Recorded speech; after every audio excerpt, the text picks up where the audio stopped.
You're listening to Arsenal Pass, a flesh and blood podcast for players by players.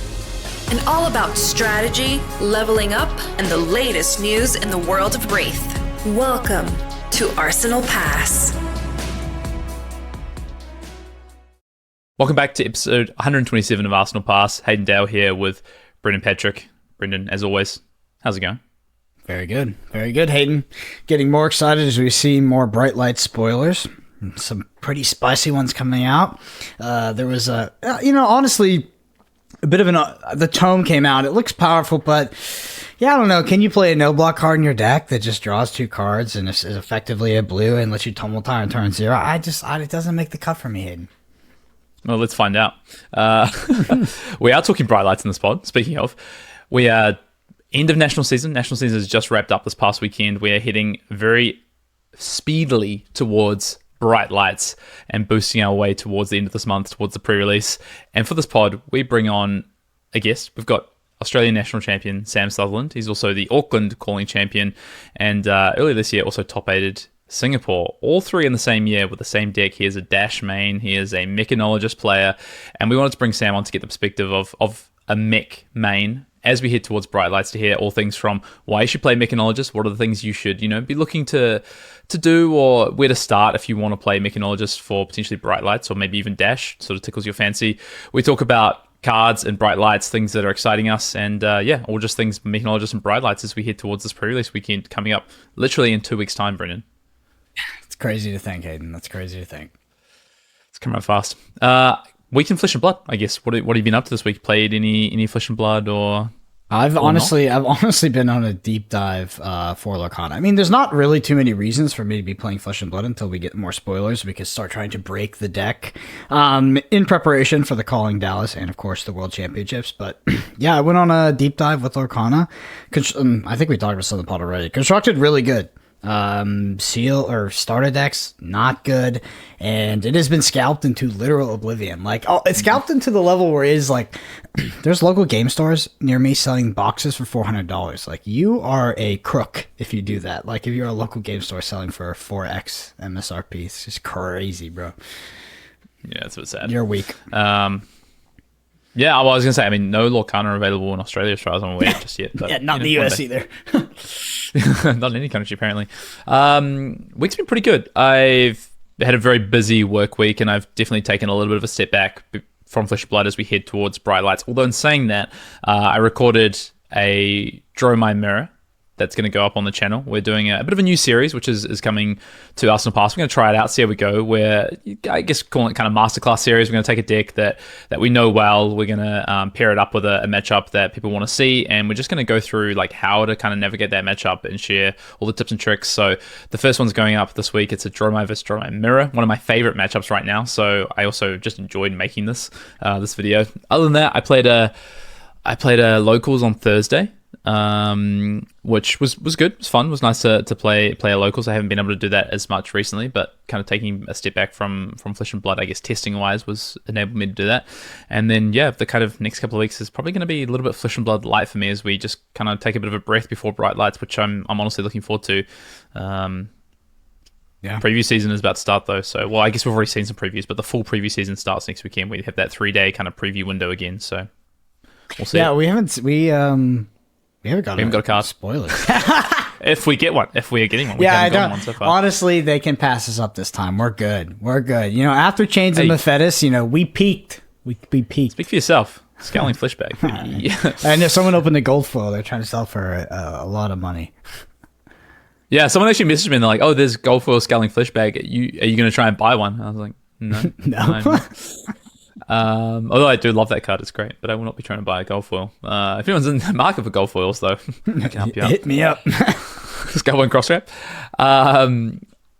Briefly, news. Not too much to talk about this week. I mean, the kind of big news is that we've wrapped up nationals for 2023. So massive congratulations to all the nationals and newly crowned national champions or returning national champions across the globe. There's definitely been multiple two-time national champions crowned over this past weekend. I know, shout out to Gordon in Singapore, went back-to-back, which is amazing. I know as well, and I think Portugal has a back-to-back champion as well as some other countries having multiple-time national champions, so congrats. We've got some, I guess I've already said about the Droma gameplay. We've also got some deck techs that are up on the Arsenal Pass channel. We've got a Kano deck tech that's just gone up with Brendan and Peter for the deck they played at US Nationals. Bit of spice in there as well. Definitely check it out. And then as well, we have the Droma deck tech. And both these decks have full Cybele guides up on the Patreon, which you can check out if you do want to get, Cybele plans, how to play into certain matchups. All that jazz is up there on Patreon. I don't know, Brendan, anything to add in the news? Or anything you want. Nothing to add to the news. I do want to ask you though, are you going to buy the round table product if it is reprinted, if key cards are reprinted in Bright Lights? Is that a product do you think you're going to consume? So I have two things. Okay. When it comes to the round table. One, I will buy the round table because I want access to this product to introduce my friends to the game. I think I said this on the pod last week. The dual battle thing, whatever it's called. I have not been using that to show my friends Flesh and Blood. And I think the Ira classic battles. And I think the Ira decks are, in all honesty, a little bit outdated for bringing people into the game because things like equipment are just so important. I think it's fine if you want to just show, hey, this is kind of the basic concept of the game. Play 2 kind of Ira games with me. But also, I'm definitely going to demolish you if we do that. Oh, so yeah, it's not even close. Yeah, it's like you're literally signing them up for 3D chess, and they're like, okay, so I put in Arsenal. You're like, yeah, put it in Arsenal. See what happens. And they're playing checkers over here. Yeah, exactly. So that's one thing. I want round table for that purpose to bring to my friends and introduce more people to the game. I actually think this product. Hard to say at this point, but it looks like a product I think is going to be better for that. Also, I would, if 2 friends are like, hey, I want to play, I'd be like, cool, we'll just play multiplayer. You know what I mean? Then the second is that there's some cards in this that I want, particularly like the Guardian Boots, the Red Bittering Thorns, etc. So, and I mean, I don't think those cards in particular are going to be reprinted in Bright Lights. I think a lot of the Mech cards we might see, but the competitive cards I think are actually not the Mech cards anyway. Sam kind of talks about it on the main topic, but they're maybe more UPF focused, whereas things like the Guardian Boots, the Red Bittering Thorns, those are competitive cards that I want to have access to. So there's kind of 2 reasons for me that I'm definitely going to buy into this product. But yeah, I'm looking forward to it. I mean, that comes out literally, that's the weekend before, right? So that comes out in 2 and a bit weeks as well. Mm-hmm. Fascinating. What about you? Are you buying? No. No. I don't think so, right? At this point, it's weird because I didn't come from Magic or actually any other card game, and the amount of shit that I've accumulated over the past 3 years, Hayden, I feel like I am owned by it in a way. Like I have so many bulk cards sitting in so many boxes next to so many cases that fill up my entire closet plus the rest of my small living accommodations that, yeah, I'm definitely not buying that product, I don't think. In terms of like introductory materials and playing with friends, I usually use the Iridex, to be honest, and most of my friends don't get past the Iridex. It's probably a fault with the Iridex, but yeah, they definitely are a bit punishing. Stop body slamming them with Iridex. It's like, oh god, it's just too easy, Hayden. But yeah, I mean, we'll see. And yeah, I don't know. I think I'm a singles guy all the way now, and even might be to the extent where it's like, I might just be trying to rent some of these cards at these events because I just have too many cards, Aiden. I have way too many cards. It's ridiculous. You have too many cards. You should see my place. I'm about to do the yearly move. Oh, God. Ridiculous. Oh, my goodness. I'm so sick of moving. But I have to move very soon. And I literally I'm trying to clear out. I'm going to start to clear out some bulk because I have like a wardrobe full of cards at this point, which is just ridiculous. I've been sorting through stuff, so I feel you. But I want this product regardless, and I think the box looks cool as well. So I'm just stuck with that. Okay. Anyway, no Commander Cookout question this week because we have a great main topic pod with Sam where we pepper him with a lot of questions. So he's our Commander Cookout this week. If you do want your questions in for the Commander Cookout, though, you can definitely do so. We have some spots opening up over the next few months before the end of the year for some questions. So if you want to get them in, you can drop them in the YouTube comments below. Let us know that it is a Commander Cookout question. You can email us at arsenalpassfab@gmail.com. Tweet at us. DM us on X if you want to. Or if you're a Patreon, we do have a Patreon channel on the Arsenal Pass Discord that you can drop your questions into, which is a generally popular way to drop questions in. So yeah, get your questions in, and we will do our best to get them on the show and answer them. That said, Brendan, I think it's time to move on. All right, and for the main topic of the pod, we are joined by current Australian national champion and Auckland calling champion, Sam Sutherland. Sam, welcome to the show. Great to have you on the pod. Hey, thanks for having me on. Yeah, it's awesome. I mean, we actually played our first game of Flesh and Blood together 2 weekends ago at Nationals. I sat down against you. I think it was a win-in round for Nationals top 8, and I said, "Have we played before?" And you're like, "No, we definitely haven't played before." And then you proceeded to beat me and clinch your top 8. So maybe just for anyone who doesn't know you, I did introduce you a little bit, but do you want to tell us a little bit about yourself and tell Arsenal Pass listeners about yourself, Sam? Yeah, for sure. So yeah, I'm a Flesh and Blood player from Melbourne.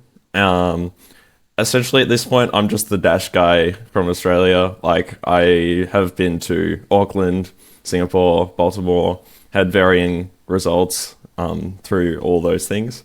But now I'm just like huge Dash main, only play Dash pretty much at this point. And yeah, I just love playing Flesh and Blood.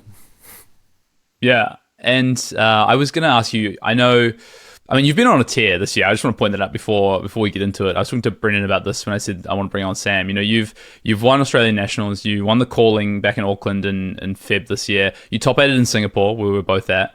I know you went to Baltimore, and you started up on a really good run in Baltimore as well, right? Is that right? Or you day 2 in Baltimore? Yeah, I didn't day 2.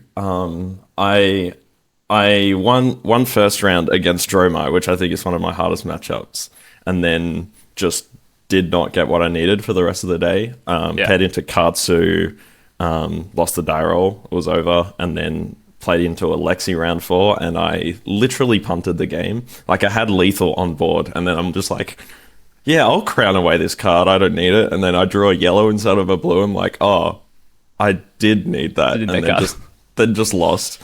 And then proceeded to force Benji, because I like Benji in the draft, and went 1-2. And it was just over from there. Well, good news for you. We've got a fully Mechanologist set coming up, which we're going to talk about on the show. So maybe that'll, ignite your spark for Limited. Although I know, did you 6-0 at Nationals anyway in Limited? So I did, yes. Don't need much help. It was pretty hectic actually, because like we came up like the Wednesday before, and we're just like grinding drafts like day after day. It was really good stuff, and I think I played every hero except Levia in those draft rounds. But yeah, at Nationals, I just had the sort of inclination to play Prism, because I'm like, I've played Prism a lot in draft. I know, if you're in the right seat, it's just a great deck, right? And so first pod, first pack, I'm like, oh, I'll just take these red spears, pretty good. No one's cut me for the people to my right, and I'm like, cool, this is good. Next pack, same thing, no one's cut me. I'm good. Turns out the other Prism is on the other side of the pod.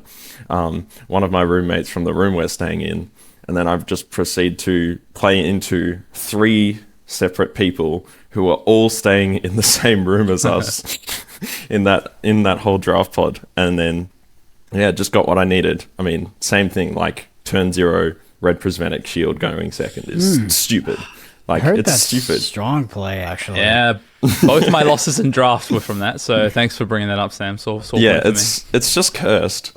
And then the next pod was even worse. It was double red prismatic?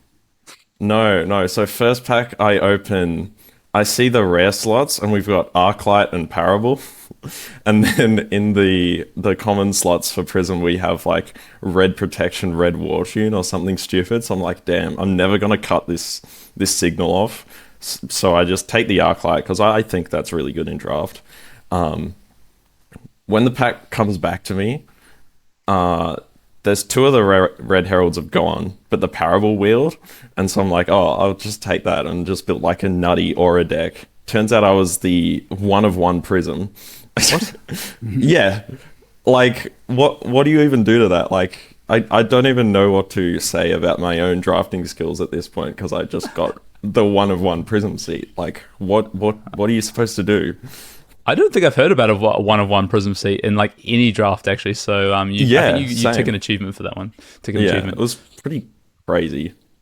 I want to ask about Dash to start off with, learn more, but more about you. Why Dash? Why is it that you are the Dash guy? Why is it that you've kind of mained Dash for? I mean, I've never seen you personally play another deck. So what is it that's so special about Dash for you? The reason I like Dash is because of really how flexible it is. You have these two super polarizing, like super differing game plans, I should say. And one you would play into the more slower matchups, and one you would play into the faster matchups. And I mean, everyone knows this. You boost into super aggressive matchups, burn your whole deck away, but deal enough damage to kill them before the end of the game. And then same thing against the sort of slower Guardian matchups. You are just blocking out, setting up your items, and then killing them at the end of the game with all the blues that you pitched earlier in the game. And I just really liked that, both for just to experience both of those game plans and test my skills in both of those ways, but also because over the course of a long tournament, like, you're going to have a lot of matches that go super quickly, so you have that time to just step away from the game, chill out, chat with your friends, etc., and then go back into it. But every once in a while, you have that really long grindy game. And if every match of the tournament is a super long grindy game, it feels terrible. But if that just one sprinkled in there after every few rounds, it feels great because you really get to test your skills in that and then go back to Ooga Booga Boost, and it's great. That was, Brendan, wasn't that a theory in playing Briar at Lille, except that we just all played aggro mirrors and never got to play against an Ultim? Yes, well, I mean, you got to play aggro mirrors. I got to play Ice Lexi, which was not a popular deck back thing, and then Kano, which is just, I mean, fantastic. Now, day 2, we got to play a lot of aggro mirrors. But Sam, I want to ask you, do you think that Dash is the best deck, or were you choosing to play this deck and maybe make a suboptimal choice away from playing, what is lauded as the best deck, Lexi, in order to be on a deck that you enjoy more and that you feel that you have more agency with? Or conversely, do you think that Dash is the best deck in the format? I don't think Dash is the best deck in the format as much as I like to say it. The deck is, I mean, it's super flexible, and I do want to dispel the argument that I think you're making like a suboptimal choice by taking a deck that isn't the best deck. I will perform better on a deck that I have played inside and out, day in, day out for eternity, essentially, than if I were to switch to Lexi, for example. I'm sure I could do reasonably well on Lexi, but I think this game really, really rewards specialists, and there's no reason not to take the deck you're good at unless it is actively a bad choice in the meta, which I think only applies to Arachne and Riptide at this stage. Like, every other deck, you can pull off some stuff with it, and there is not a huge reason not to be playing those if you're ultra experienced on them. Could you help shine some light on why Dash seems to be this deck that is never put at the top of tier lists, or even in the second category usually? Maybe it sneaks up there, but then somehow continually just wins events, right? We talked about Pro Tour Baltimore. Maybe didn't have the performance you were looking for there, but the calling after Pro Tour Baltimore was won by Dash. You've seen multiple sort of good performances with the deck, now winning the national championship. What is it about Dash that allows it to be this dark horse that nobody respects and then randomly I say randomly, but obviously not random, wins an entire tournament? It seems to be happening consistently. And even after 1 to 2 years of retrospection, looking at this same pattern reoccur, we still aren't talking about Dash in the way I believe we should be if we were looking at it on raw data. What do you think it is about this deck that allows it to do that, and why it seems to be missed by the majority of the community? I think it's very simple, actually. I think the deck is deceptively difficult to play.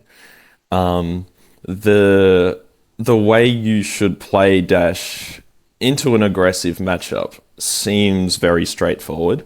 It's simply you're just going to be attacking lots of attacks on the chain, finish on a pistol. But there's a lot more math involved than you can really give it credit for on first glance. For example, choosing when to utilize Foundry Heart for that extra resource. Against a matchup like Fi, you pretty much can just do that every turn. It doesn't matter. The game will not go long enough to the point where that matters. Against anything else, you should not be Foundry Hearting every turn, or at least aiming to be. And the reason for that is if you run out of cards before you've dealt enough damage to kill the opponent, you will just lose.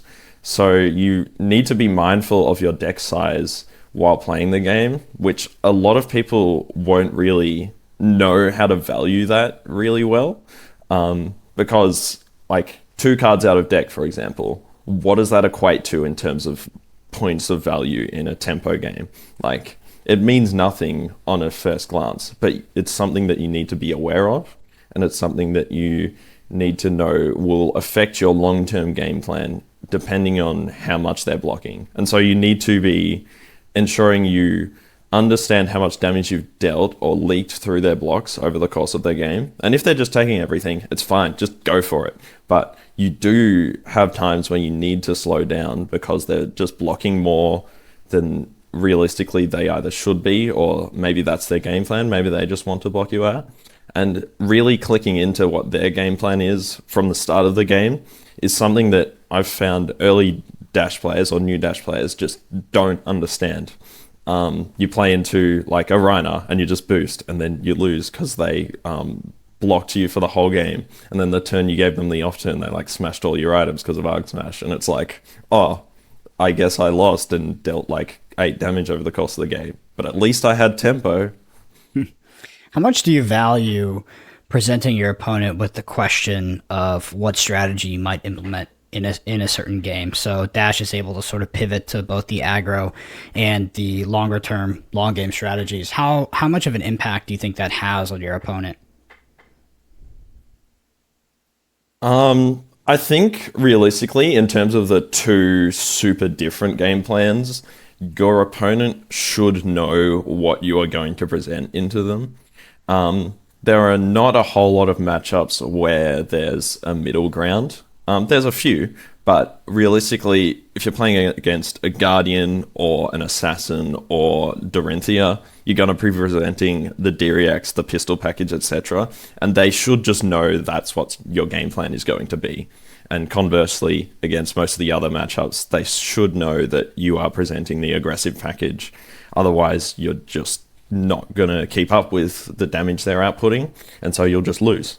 That being said, there are some decks where you should be playing control into them despite the general aggressive shell of that deck being stronger. For example, Charles Dunn's US Nats list, like, you would just lose if you tried to play aggressively into that because they'd block you out and the game would be over. So if I played that sort of deck in a Swiss round, I would get absolutely flattened by it. But if I did so in a top 8 cut with open deck lists, etc., I would absolutely flatten it. Like, there are times when you can be caught off guard by that, and there are times when if your opponent isn't experienced enough, they can get caught out by you. And this also happens with some of the, I don't want to say mid-range because I don't really like the term mid-range, but like the sort of in-between matchups, something like Iceland or Odromai, where you're not being super aggressive, like, but you are still being very able to boost, but also having a sort of slower game plan that doesn't involve the ultra full setup that you see into the sort of Guardian matches.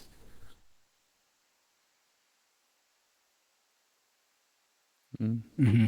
I want to ask you, at least from the top, a sort of historical age-old question now in Flesh and Blood that becomes more and more relevant, which is it better to be a jack of all trades, so play every single hero, try to know them to, I guess, some Pareto level, 80-20 proficiency?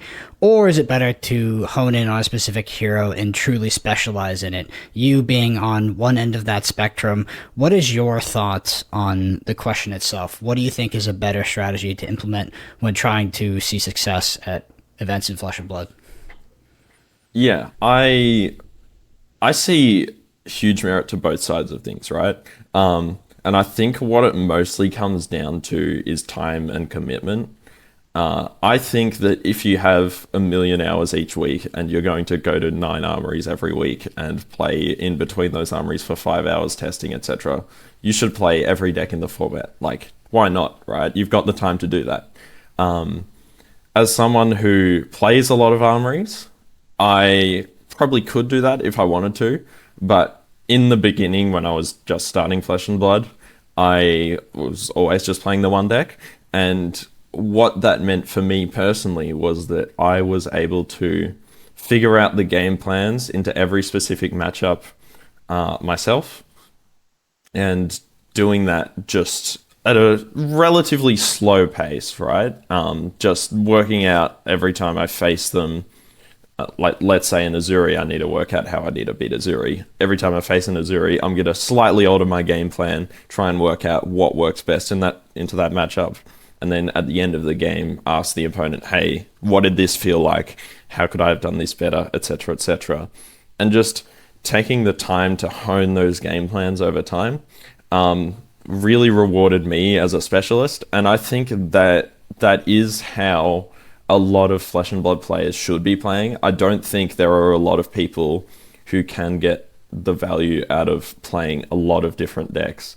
And that's why I really feel like being a specialist in your class can be super rewarding. I mean, you see it a lot here in Australia with Farhad making finals with me, and then Patrick Watt on Rhinar taking out the PTI event the weekend before Nationals. Like, no one expects a Rhinar, and yet he's just so incredibly good at that deck. There's no reason for him to play something else at this point. So yeah, I'm really of the belief that on default, I reckon you should be aiming to be a specialist in a class. Mm-hmm. I've definitely countered to Pat before that I thought in certain metas where Rhinar has been pretty poor, I would say, if he played a different deck, he would probably do he's a great player, just a great Flesh and Blood player. So I'm like, sometimes I'm like, yeah, I agree. He's just like specialist in this hero, and he like, takes his Rhinar out, he wins the PTI event. Pretty reasonable meta for Rhinar at times. And then other times I'm like, dude, I feel like you're hamstringing yourself here. I feel like you could be, you're like making a harder go of it than if you just picked up a different deck in this situation. But I kind of agree. I kind of agree. I also kind of agree with that sentiment as well. There have been times where I think he's also been able to do better on another deck. But I think Rhinar falls into the spot of, I think it is almost at the bottom of the tiers of like where a deck should be. Like Riptide and Arachne, just like the bottom. And we have an Arachne like main in our locals, Aiden. He's absolutely great, just incredible at that deck. But every time I pair into him, I'm just like, I'm sorry, dude. And he's just like, screw you, man. And then I just set up my items and have blocked out and have 30 life. And I'm like, I'm sorry, but this is just how the deck plays. But yeah, like those sorts of players could potentially do better in the current meta switching to Lexi, or in any particular meta switching to the best deck. But that being said, they have that sort of unique experience with their specific deck that no one else will have, and there'll be a time where that will come in handy for them, and there'll be a meta where they'll be like, oh, Arachne is the choice. That being said, I can't see that happening for a little while. But there will be a time for sure. Yeah. No, I think, Brendan, we've kind of said before, like we fall somewhere in between that camp of like we don't think that trying to learn every hero is really that reasonable. Like it's pretty difficult to do, but potentially somewhere between kind of mastering one and mastering a couple has been kind of where we've landed. And I know kind of the way that I've generally approached competitive seasons, especially, is to like come into a new meta or what's perceived to be a new meta, maybe because of Living Legend or because of a new set, and then be like, okay, like what is the hero that I think has the best angle of attack, and then like learn that hero like in depth and generally play that hero for that season, and potentially in different seasons as well, if it's still going to continue to be, you know, a great hero or not be Living Legend or whatever it is. So yeah, I think like there's so much reward to mastering, especially, and I want to point this out, especially a hero like Dash, I think, where you have a spectrum of playable game plans. Like you can go from one of the best aggressive decks to one of the best control decks, depending on what you put in your 80 cards. So yeah, I agree. Yeah, which is for sure a bit of a dichotomy to Kano Rush, which only has sort of the one game plan, right? Because that's also a specialist deck, but it's not nearly as modular and dynamic as something like Dash, right? It kind of just does its thing, and if it's in a hostile environment, it's pretty unlikely you'll see success with that deck. You mentioned a few times armories and going to locals. Sort of in the modern day of Flesh and Blood, how would you say that contributes to your testing and your improvement as a player? Because I know a lot of players these days will opt to play more on Talishar, play more online, and just hearing from you talk, it sounds like you go to a lot of in-person events local to you. How does that contribute to your growth as a player? For me personally, almost all of it. Me attending armories is my training. Like, I think that going out, having a good social night whilst also playing some good games of Flesh and Blood is my way of getting better at the game. And I mean, at this point on Dash, bringing Dash to an armory isn't going to give me a whole lot of good preparation, just because I, at this point, know what I'm doing into every matchup. That being said, there's always things I can be refining into particular matchups. And a real example of this is Dromai. Like, the Dromai matchup I feel is one of the worst for Dash at the moment. It's just super difficult knowing when to value the dragons over the just dealing the damage, when to expect to see a popper and when not to. And sometimes you just get overwhelmed with that board state. And managing to deal with all that whilst also dealing enough damage to kill the opponent, whilst also ensuring you don't fatigue by setting up items, and having that whole thing set up, all knowing what you're doing. It's just chaos into that matchup, and I've literally spent 3 months like trying to work out what I'm going to do into the Dromai matchup, and it's just going to keep getting worse with the new tome coming out. I've played against it and I've seen it in play, and I'm just like, why can you cast Tomotai off no blues? Like, this is just not fair at this point. But yeah, going back to the question, yeah, going to armories is most of what my training, I would say, is. Occasionally I jump on Talishar and say, hey, looking for game against Azuri, say, if I'm looking for experience into the Azuri matchup. But otherwise, it's just, oh, does anyone play this deck? Or I'm just going out to have a good time whilst also play some Flesh and Blood. You have a pretty unique scene in Melbourne where you're from, where there's a particularly a couple of stores where like all the best players in your city are like turning up week in, week out, right? Like, yep. You know, an armory, at least this is people keep telling me. It used to be Auckland, Brendan. Now it's Melbourne, apparently, is where, you know, it's like a calling top 8. So it's like a calling top 8 in the US. That's what the old NZ armories used to be.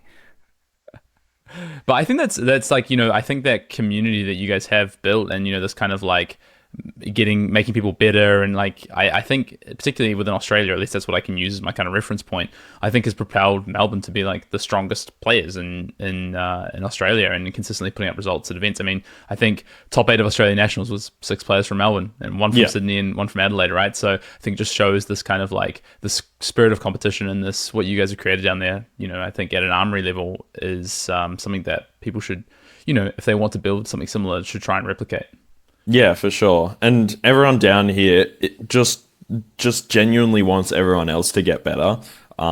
So you come down for a pro quest, and it's like just as difficult. Like I've been to, I don't know, maybe a dozen pro quests and RTNs over my time playing Flesh and Blood, and I think I top 8'd 3 of them, and never won any of them. Like I've literally never won a pro quest or anything like that, and it's like super difficult down here, and that's just because everyone just wants everyone else to be doing incredibly well, and everyone's just helping each other, and it's great. And that's why I think maybe it's different for me down here, with the armories and everything being really good practice. And I've heard people saying, oh, armories aren't good practice for larger events, but here that's just not the case. And I think if you're here, you should be coming along, and you'll also have a great time while you're there. So yeah.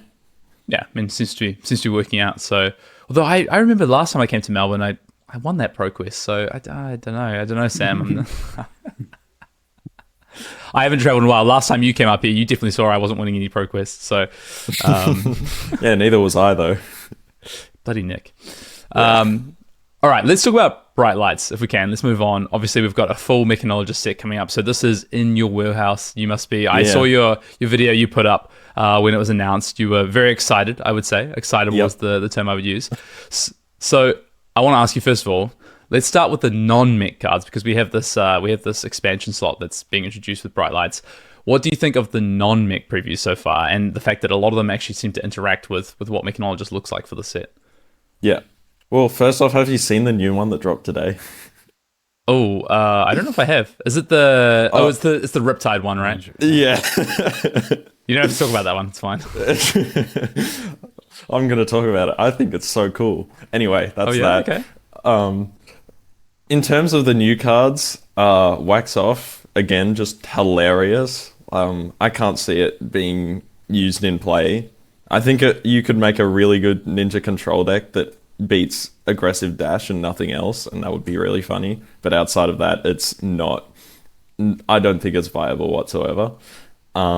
The Brute one is interesting because it destroys items, but it doesn't block, meaning that if you're playing Rhinar, for example, you would prefer just the card that destroys items and does block, so you can block them out.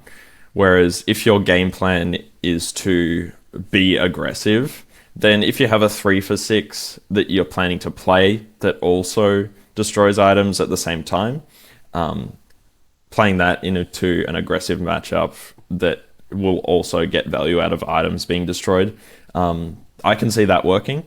That being said, I can't see it seeing play because it only is used against Dash, and I think Brute into Dash, I mean specifically Rhinar into Dash, is quite favored anyway. The other one, I mean, I just spoke about it, Tome.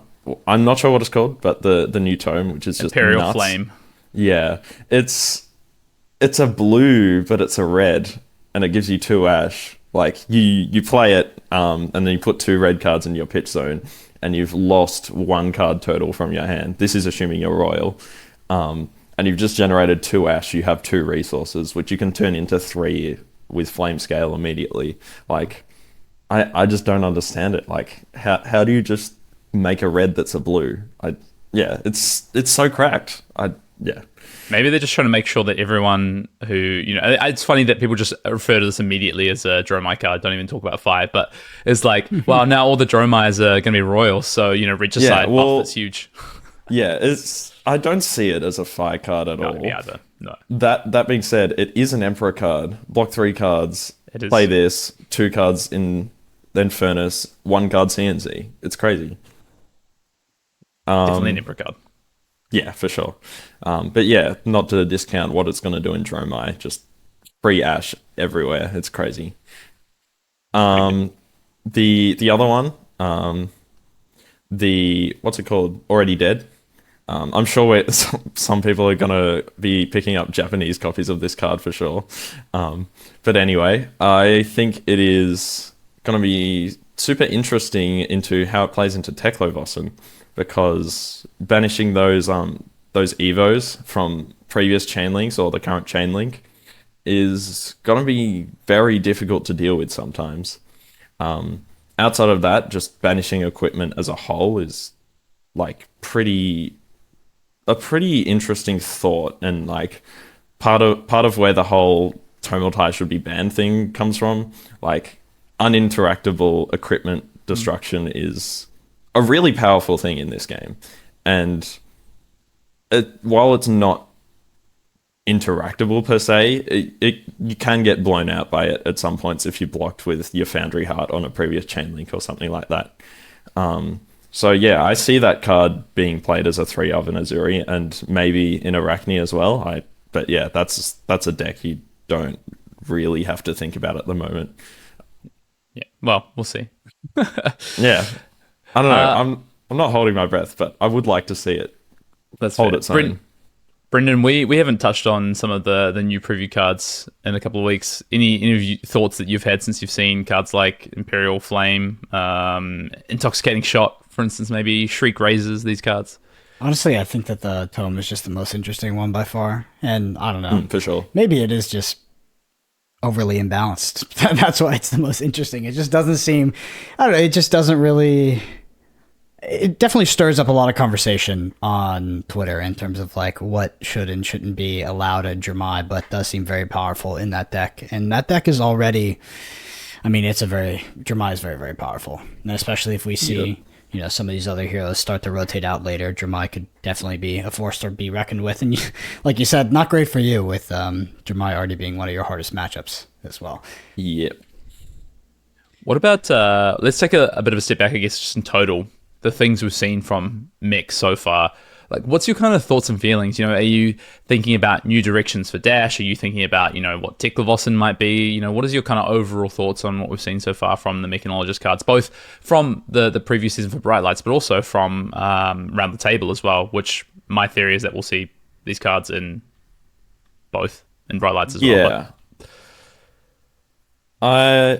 I think with talking on around this table specifically, I can't see a lot of those cards being competitively viable at all. They all seem to be built around, they're 3 costs and then you play them for free because there's 3 opponents, and that's the whole thing.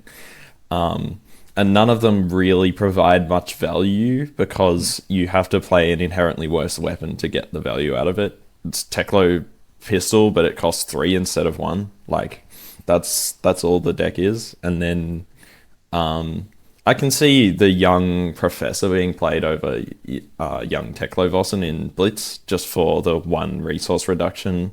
Could be worth having over the playing Evos at instant speed. But yeah, outside of that, the cards we've seen released in what's it called? The new decks. I've forgotten. Round the table. Round the table. Yeah. Yeah. I can't see them having much competitive impact. Having said the Guardian ones, the Civic Steps, I mean, this getting off topic from Mech, but I can see it being played for sure. Just blocking at a key moment where they can't really make use of the Quicken token. Pretty good. And then same with the Shield, just having that 2 block for Guardian. I mean, it's the same as the old Buckler, the other one, Steel Braid, but it just looks cooler. So yeah. That's a flavor one. Also, there's Bittering Thorns, which is a card which I like. Red Bittering Thorns is great. Yeah, forgot about that one. And actually, Monday night just passed, we played a Living Legend format Armory. Oh, cool. And one of the decks that rocked up was Crouching Tiger Katsu, and the new boots just to get an extra Crouching Tiger put in a lot of work. So you've got the Crouching Tiger boots, you've got the stubbies, you've got the Mask of the Pouncing Lynx, and just creating like a bunch of tigers for 3 or 4 each with 3 of the tiger swipes in there as well. It was super scary, and I think it went like 3-1, like beating a couple Starvos and a chain or something. How do you think the new Teklevossen deck will function? And if you can't get into the details, what sort of archetype do you think it will fill? Like, what direction do you think that hero is going at the moment? I think it'll be similar to Vinset in that people will have 2 very varying ideas on what the deck should look like, where one's like quite aggressive and one's quite controlling. I feel like we'll see some that are just like, okay, put on all the base plate equipment. We're probably going to run Foundry Heart because that card's incredible, and then just go boost Foundry. Oh, there's some Evos in my banish. We've Foundried into 4 resources. Let's play an Evo, end my turn, or something like that. and then another one would look like, okay, we're gonna maybe boost once each turn, but we're gonna run a bunch of D-reacts to stay alive until we set up like the armor that we want. And then maybe you also involve the Construct Nitro Mechanoid in that. But again, I think that card, while being incredible, like I have a couple marbles of it, it looks so good, but I can't see it ever being more worthwhile than like the pistol game plan in Dash, which is unfortunate. I'm actually really interested about this. Do you, because of how Mechanologist is currently structured, are you a Mechanologist specialist or are you a Dash specialist? And are you excited to potentially branch out to other heroes in that class with this new set? Because, you know, I mean, they could be miles different from how Dash functions and plays. For sure. What are you sort of anticipating? I mean, at this point, I can't say I'm anything other than just a Dash specialist, right? Like, we don't know enough about the card pool or even the heroes. Like, there's one hero we don't even know what's going to be, maybe even two, right? So we can't even tell what it's going to look like. But it's pretty certain they're still going to use boost cards because you need to be able to get those evos in Banish. You need to be able to boost for the boost hero. As for the item hero, can't say really. But I do think that at least at first glance, it looks like we're going to have a boost hero and you're just going to have the first game plan of Dash, which is just super aggressive, but it'll have something in there which gets it more around the fatigue aspect that Dash has, which should mean that you'll be able to race some of the matchups and get through enough damage before you die, because there's no... I mean, Briar's not going to be in, so there's going to be no Crown of Seeds, ultra defensive builds like that. The closest you'll have is like Bravo. So I can see an ultra aggressive boost hero being built, and then similarly an item hero is just like Control Dash, but you just have a more item-based game plan, like just more defensive, I guess. But again, this is all just conjecture. We don't know what those heroes do, and I'm so keen to start working on those heroes. I kind of have a bit of a dream of bringing Teklo-Vossen to Taipei like the weekend after the release. I can't see it being realized, to be honest. I think we'd have to work out something pretty nutty in that time to make it viable into the top decks of the format. But I'm gonna give it my best shot for sure.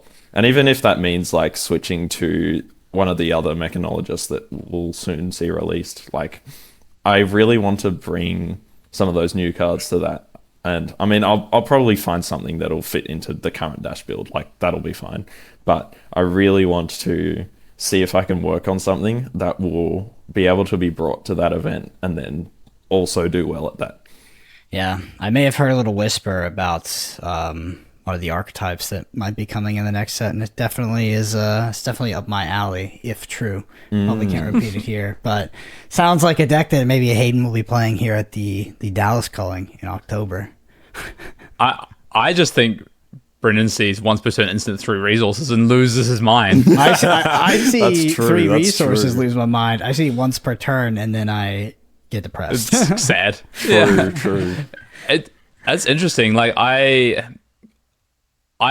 Dash has been, or Mechanologist, I will say, has been such an interesting class to me because when new cards have been released, like I have absolutely loved cards like Plasma Barrel Shot is like one of my favorite weapons in the game of Flesh and Blood. Might not be the best weapon, but I love that weapon and have consistently tried to like do things with that weapon. You know, the rifle that then came out, I also found interesting. The Harvey Blaster I found interesting as well. You know, when the Mechanoid came out, I was like, oh come on, surely we can make this work, and we spent like weeks on it, and then I just kind of was like, Just the standard Dash, the standard hybrid Dash plan is just better, and then just kind of walked away from it. So I'm really hoping with Bright Lights, there's a chance to revisit it. It's funny, I was talking to Dan the other day, my testing partner. He feels exactly the same. He's like, I just want to like see all these mech cards and just start building and finding out like what could be possible. Yeah, for sure.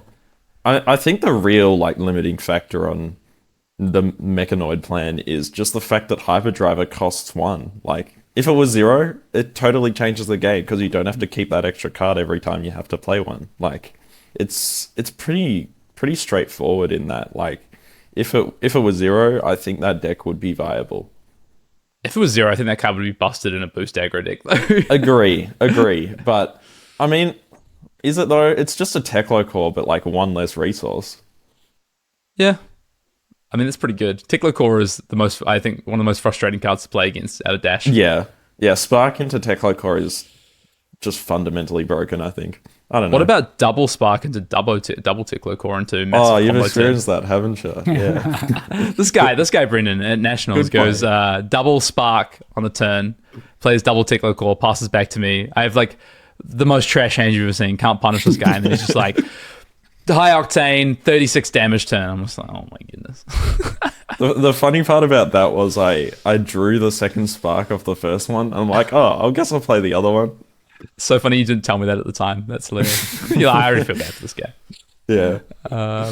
Let's talk about some of these payoff cards, right? I'm interested to know what you think of cards like, I know it's hard to know, I guess, without kind of full context of the set, but do cards like Terminator Tank, we talked about Dash and Mechanologist before, what about a card like Terminator Tank? Like, does that make you excited, or are you like, I don't know if this is fundamentally what I want to be doing with Mechanologist? Yeah, I can't see it being incredible. I mean, the thing about all the cards we've seen so far, just on a very basic standpoint, I have access to more poppers, which is pretty good. I really like Vintage Romai. I might need it. And we've even got a yellow one, which I think I'm just slapping that in my deck. Doesn't matter what it does. But yeah, outside of that, it seems like they're really building towards a slower play style. Maybe like play one card each turn, or your turns are going to look like block, set up an Evo, pass, or something like that. To really have a sort of slower game plan. And then once you set up your Evos, play out these sort of payoff cards at the end. Again, still off just like 2-card hands and that sort of thing, like Bullander sort of style plays at near the end of the game. And I mean, it's fine. I can't see that appealing to me personally. But that being said, we just have no context at the moment. Like, it could be the most busted deck in existence, and then I'll be like, yippee, I can beat down some Lexis in Type A, and then I'll have some fun there. But we just don't know at this point. For those that, I just quickly read out Terminator Tank. People haven't seen this card already. It's a 6-cost Mechanologist action attack, attacks for 6, defense for 3. And it has, if you have 1 or more Evos equipped, this gets, when this is a hero that discard a card, you have 2 or more, it costs 3 less to play, 3 or more, it gets overpower, and 4 or more, it gets +3 power. So obviously if you have a full set of Evos and you play this as your kind of once your final finisher or some amongst those final finishers, you've got a 3-cost overpower and 9 attack. My favorite thing about this card though is the border. Just by the way, I love the new border for the Mech. You're a Mech person, you're a Mech player. So, what's the background behind these new borders? Do you know? Do you have any idea what the kind of background? Yeah, is to the new well, borders? you have the Evos have a separate one to the like Evo payoff cards. Like the Evo ones have I don't know, like that sort of bluish, sort of fluid looking thing with the thing that appeals to me the most actually is like the pitch on the card. It's like green for the Evo payoff cards, and then black for the actual Evos, whereas behind every other card it's different. Like Magnetic Protocol, for example, and the other protocols, you've got the green behind it and just the different border. And I think it just refers to like what sort of role that card is going to play in the deck. And I'm really looking forward to seeing if they have any other borders, for example, and just being able to sort of class these different cards by those. And I think it'll help like a new draft player, for example. You can just say, oh, if you want to build this hero, you want to go for these borders. And that's going to be really helpful in deciding like the draft archetypes for the set. And making sure it's easy to understand what goes into what, for example. Yeah, I did wonder if it was signposting. I was wondering if that was potentially why they'd done this. It's signposting and just cool aesthetic at the same time. And it's very cool. I mean, LSS nailed that like every time they do something, and can't give them enough credit for it. I want to ask a quick question while we're talking about these cards. So we've seen the Teklo base equipment. These are the blade break ones that are the Mechanologist base heads for or base whatever, and then you've got the Proto base, which is like the zero block. I have a question for you, right? On first glance, you're like, oh, this one has blade break, has one's defend. If you need to use it, it's better. Is actually potentially the Proto, so the non-block equipment's better because they can't get hit by things like Tumultai. They can't be, T-boned, for example, to ruin your Evo game plan. Yeah, I mean, against a mirror, I can see the proto base versions being better just because T-Bone would become such a high priority in that matchup just because of that, and then you just kill their whole thing and they have no game plan anymore. Into everything else, like including Dromai, like if they're tonal tying like a base equipment, like we're not unhappy with that. Like they're gonna kill something, right? So it's whatever. Like I know they can't destroy the ones that don't have a block value, but if they're going for a base equipment instead of something else, like you're probably gonna have an Evo or like your Foundry Heart. I genuinely can't see Foundry Heart not being played. Yeah, me either. But yeah, if they're going for that instead of something else, they're probably losing. But yeah, it is strange that the only thing where I think it's going to be relevant is a mirror, or maybe even just playing against a dash. It depends if T-Bone Magnetic combo is going to be built into the new heroes. But I mean, I feel like you're just going to have to play the Blade Break versions because you're not going to see an Evo of every slot, I don't think. And then you're going to want that extra one life at the end. But you never know. Sam, what are your thoughts on the design decision to make an entirely Mechanologist set? Do you think that it is a risky choice that potentially misses out on attracting players that are maybe more attached to or empathize with other classes? For sure, there's a level of risk involved there. That being said, I feel like it was inevitable that that they're always going to want to try out different things. We've seen it in Outsiders where they were like, yeah, let's just put in 6 heroes instead of 3 or 4. And it turned out pretty well, I think. So I'm excited for it. Like, even if I wasn't a Mechanologist like fan, I would actively be very interested in, say, an all ninja set or an all assassin set or something like that, because of just how it's interesting to see what the draft dynamic is going to look like because of that set. And I'm honestly super excited for it because, I mean, so far, all the Mechanologist cards block for 3 or block for 0. There's some new Evos which block for 2 now. But it's going to be interesting to see if they want to change that sort of that notion that we've already had built into our class.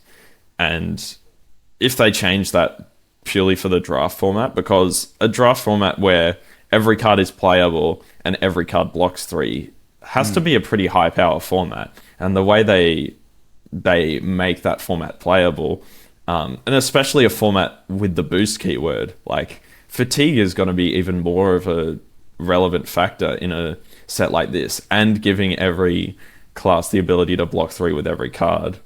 Like, it means that there's going to have to be some way to push through that damage.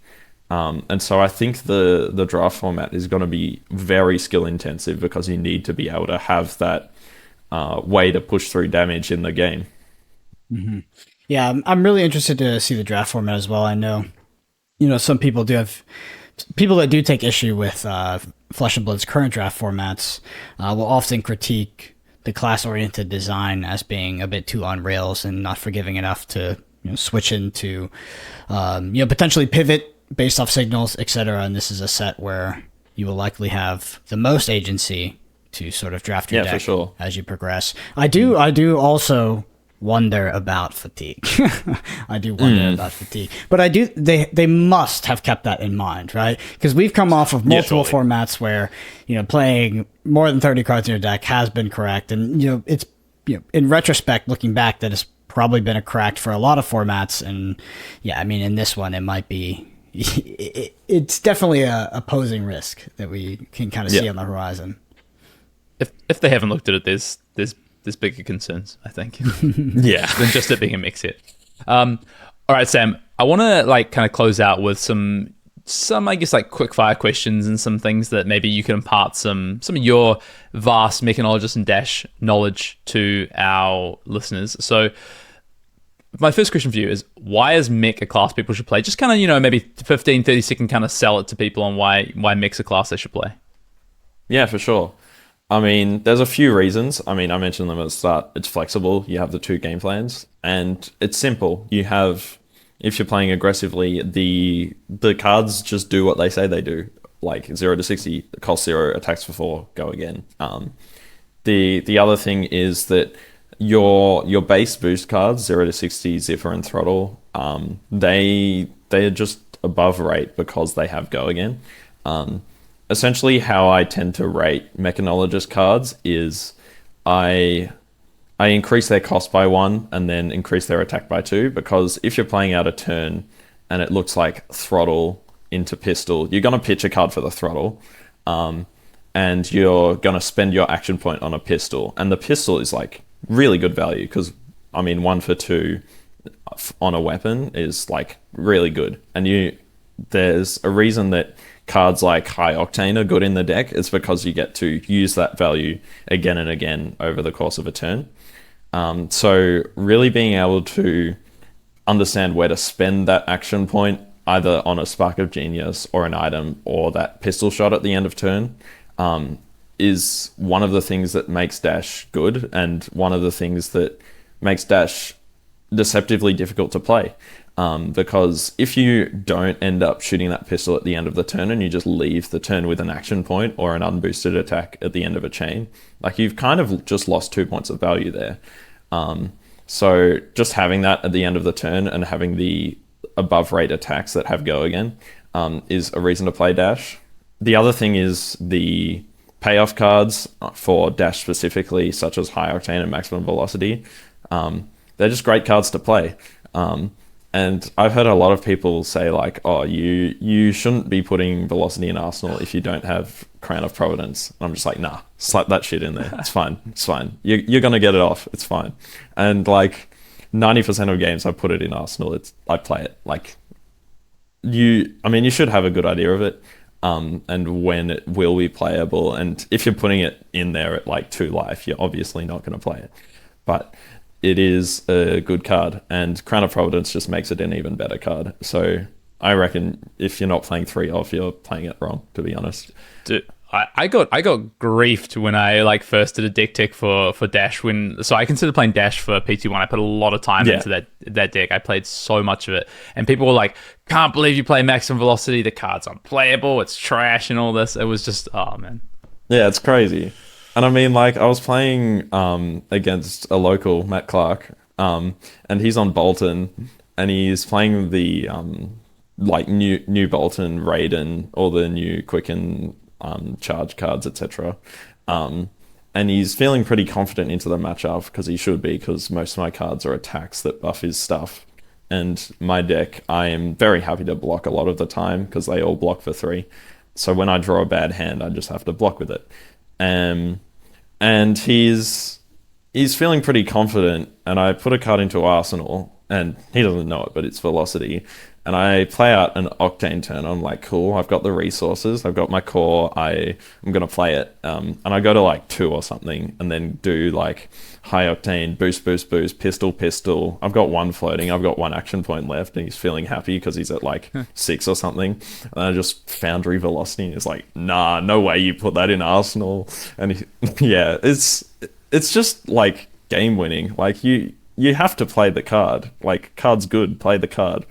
I don't know. 2 card 10, man. It's pretty hard to pass up. Speaking of griefing yourself and playing Bolton at Nationals for some reason, for new players who are approaching Mech for the first time, potentially in anticipation of Bright Lights, what are kind of some tips you might give them for, where to start, things to focus on when it comes to playing Mechanologist for the first time, or maybe pitfalls to avoid for new Mech players? Yeah, I mean, first off, you just want to play the aggressive side well. And I mean, that simply just involves ensuring that you get that pistol shot at the end of turn. Um, Outside of that, it also means you want to work out how you're going to get the maximum value out of your hand. And often that's difficult to do depending on what cards you have in your hand, for example. And a lot of the time you should be blocking with one or two cards each turn. And I have ninja players that are like, oh, why are you blocking? Like, you can play your whole hand. And I'm like, well, yeah, but this card attacks for 3, it blocks for 3. But if I need that extra resource, I'm going to have to Foundry. So I'm taking 3 cards out of my deck to have a net total of 0 damage dealt to the opponent. Like, you shouldn't be taking that trade unless it's going to present lethal damage and you've got plenty of deck left. So that's one thing that people kind of miss out on sometimes and don't realize. The other thing is then you're going to have to work out how the control package plays, and it's very different. It's very reactive in that you need to have a good idea of what your opponent's doing. Especially the case into Dorinthia, you need to have a really good idea of what your reactions are going to look like, have a good idea of what their threat density is throughout the game. But yeah, just working out how to use your reactions most effectively in those control matchups is, I would say, a big learning curve. And one of my sort of level ups as a Dash player was coming to the realization that if you're stopping a dominated attack with an unmovable from Arsenal, but the dominated attack doesn't have any on-hit, depending on how many D-reacts are left in your deck, it's often correct to just take the hit and then do what you can with the rest of your hand, which sounds counterintuitive, but say you play out the react and stop the damage, and then next turn you're hit by a dominated crippling crush. It's just like, well, you just got owned by your own mistake. And learning to have that patience is just a huge level up sometimes into those matchups. And then once you've achieved both of those, you then need to start going into the mind games of Dash and working out, okay, start the game, boost my first attack. Oh, they blocked with 2 cards. What does that mean? Does it mean their hand's bad? Or does it mean that they just want to block me for the whole game? Boost a little bit more. Okay, they block with a card on my zipper hit, take 1 because it's yellow. Pistol at the end of turn in Arsenal. They blocked the pistol with that 4th card in their hand. Okay, why did they do that? Look at their hand. Oh, they've got 4 blues. Okay, we have to assume for the moment that they just drew a bad hand and decided to block with it. And then next turn you're like, oh, they're still blocking. Okay, I think they are trying to fatigue me, and then play around that. Whereas sometimes you look at the hand and they're like, oh, this is an incredible Surging Strike, Whelming Gustwave Bonds turn. Why didn't they just play it? And then you realize they've equipped Tunic and have had this card in Arsenal for the whole game to save for your maximum velocity, and it's a sink below or something like that. And at that point you have to realize, okay, they're trying to fatigue me. What can I do to get around that? And I think that is easily the most difficult part of Dash. And playing Dash involves understanding that and working out how you can get around that and get through enough damage over the course of the game to kill them, essentially. And usually that involves getting a chamber out onto the field, because in most matchups I don't play a chamber, or at least start with chamber on the field. So that kind of means that in a lot of matchups I have to hedge by putting a chamber inside the deck. So a red non-block card inside the deck feels pretty bad, but it's something you just have to do into some matchups that could potentially fatigue you. And then aim to play that out. And also you want to resolve as many of the velocities in your deck as you can. And if you resolve 2 velocities, you should be able to finish them off, which it sounds difficult, but it's I don't know. It's just not. I think just don't boost them. Yeah, it's that easy. Yeah. Cool. Well, Brendan, I guess any last questions for Sam before we kind of wrap up this Bright Lights Mechanologist pod? I mean, I think it's a good pitch for playing Dash. I mean, I am just eternally fascinated with the performance of specialists in Flesh and Blood, despite how loud the talk in regards to the meta can be, right? It sort of drowns out everything else as these are the decks, this is the best deck, etc., etc. And we see time and time again, especially in the recent history of Flesh and Blood, where specialists have taken their decks to great success, winning major events.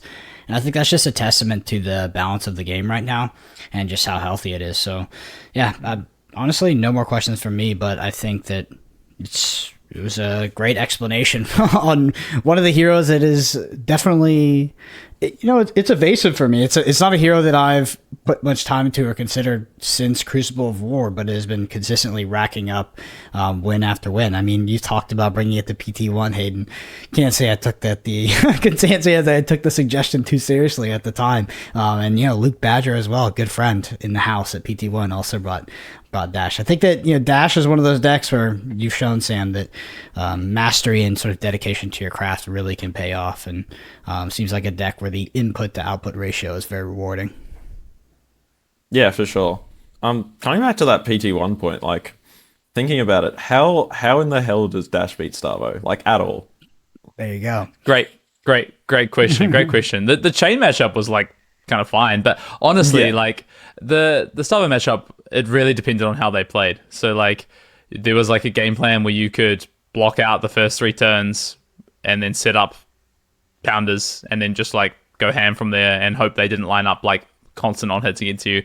But like I think the craziest thing, like Brendan, you just said, the kind of like recently specialists have been rewarded, and I think it's because the power level of the best decks are just closer to the median than they ever have been before. Like previously, a deck like Chain at its peak, a deck like Starvo at its peak, like these Lightning Briar, for instance, like these heroes were so far and above the median of like where decks sat that it's like specialists honestly were kind of at like an unfair advantage. I think like being a specialist in this game has been more and more rewarding as we've gone through sets, as like the powerful heroes of Living Legend, as like card pools have opened up, as the meta has opened up. So yeah, I mean, particularly that matchup was pretty tough, Sam, but I think a hero like Dash, for instance, just gets rewarded by kind of what's happening to the game of Flesh and Blood. Yeah, for sure. I mean, having played against a fair bit of Oldhim in my time, like you mathematically can just lose the game if you don't set up 3 purifiers and 2 chambers, because they just will block you out every turn and you just cannot deal enough damage through it. And when they also have the most aggressive side a Guardian has ever seen as well, like it just seems like you have 0 chance against it unless they just don't play well. It's been tough.